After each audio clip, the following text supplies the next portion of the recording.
En virtude do acordo asinado esta mañá entre a conselleira de Infraestructuras e Mobilidade Etel Vázquez e a alcaldesa Teresa Villaverde, a Xunta asumirá o arranxo do firme da estrada que une o Sanguiñal con Tállara. A actuación cun orzamento previsto de preto dos 100.000 euros responde a unha bella demanda do Concello, dando continuidade a outro proxecto levado a cabo no ano 2019, que permitiu tamén a reforma do vial municipal entre Portobravo e Tállara. No día de hoxe, pois, damos continuidade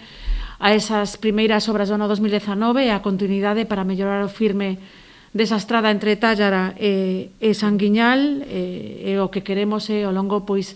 dun quilómetro dese resto de estrada que queda darlle continuidade e mellorar o firme, porque é certo que está deteriorado e a alcaldesa Teresa pois me trasladaba a necesidade de actuar nese firme, sanearase, actuarase con máis profundidade nas zonas máis deterioradas, habrá que asustar a rasante pois os pozos de rexistro e as arquetas, tamén renovaremos as marcas viais, bandas sonoras tamén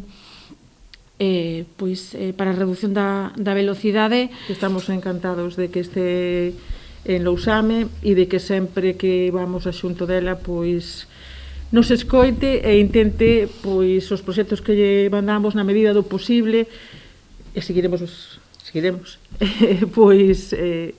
tendendo a man para colaborar pois co rural que está tan necesitado de medidas de discriminación positiva. A Xunta asumirá o financiamento desta actuación nun tramo de aproximadamente 1 quilómetro de lonxitude entre as interseccións das estradas provinciais de P1104 e de P1105, mentres que o Concello se fará cargo da licitación e da execución das obras. As previsións que se manexan son que se poidan axudicar os traballos esta primavera para poder executalos xa no verán. O prazo estimado de execución das obras sería dun mes aproximadamente.